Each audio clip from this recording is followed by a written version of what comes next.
Greetings, Naked News Guy here. Today I want to talk about my 45th political position, which is on petty crimes. Now, it used to be really easy to understand what a petty crime was, because it used to be misdemeanors were petty crimes and felonies were serious crimes. However, in the last 60 years, many things that are non-violent have become felonies. For example, you have over a kilo of marijuana, that's almost automatically a felony, even in places where marijuana is legal. You don't pay your taxes, again, that's a felony. This is ridiculous. We should not be putting people in prison for long periods of time for things like this. Anything that is not violent, that doesn't have the potential for violence, should not be considered a felony. Pure and simple. Now you're going to say, well, what about like robbery? Well, first of all, robbery has the potential for violence. That's not what I'm talking about. But somebody stealing a car in broad daylight does not have the potential for violence.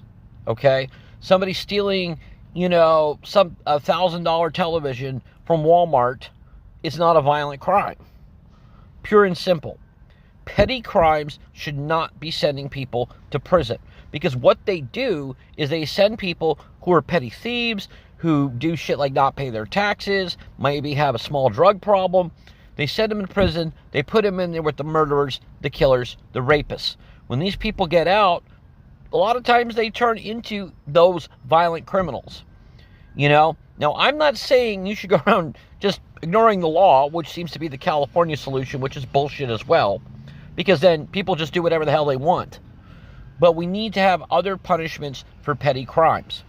My next video, I'm going to get into some more details on what I think those punishments can or might be. But I'm going to say this again: a crime that does not result in somebody's death or injury, does not have the potential to result in somebody's death or injury, should not be considered a felony. You not paying taxes is not something that's going to kill somebody, okay? You selling drugs to somebody who wants to buy them is not going to kill somebody, depending on the drug. Again, very dependent on that. But you selling marijuana, it's not going to kill anybody. Okay, it doesn't have the likelihood to kill anybody. Might be different if you're selling fentanyl. So again, petty crimes should go back to being petty crimes, because that's what they are. And one of the reasons we do this in this country is because we had to fill up these new prisons that we were building back in the 60s and in the 80s and the 90s. But again, Naked News Guy here. Like and subscribe for more of my content. I offer solutions and I talk about things that neither political party wants to talk about.